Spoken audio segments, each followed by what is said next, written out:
Hi, this is Nick. Welcome to ISG, where we talk all things real estate in the Czech Republic. Today we're going to continue our series on Czech Holiday Homes by looking at Chata.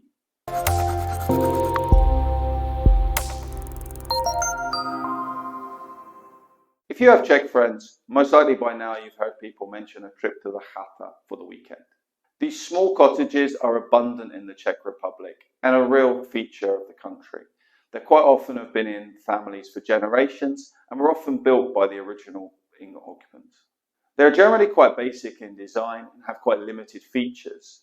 Some of this stems from the fact that they're in quite remote areas because they're places where it's very beautiful, and they're quite often wooden constructions. The price of these properties have really boomed over the last 5 or so years, and now we're starting to see prices come right down, so they are quite interesting to look at as a potential purchase once again.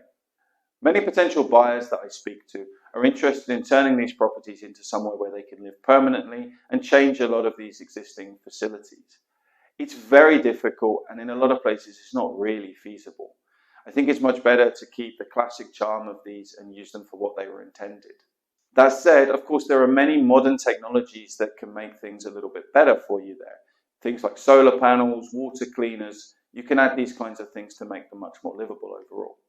Chata are often grouped together in areas which are then registered in the land registry for this kind of purpose, for occasional living, for holiday homes.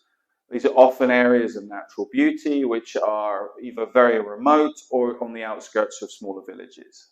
Sometimes you will see, especially when they're outside of villages, these areas start to be zoned for permanent living, and sometimes things like sewage systems being added. If this is the case, obviously the prices rise quite quickly, and this would be a great investment if you happen to be the lucky one to find such a place that gets turned into permanent living.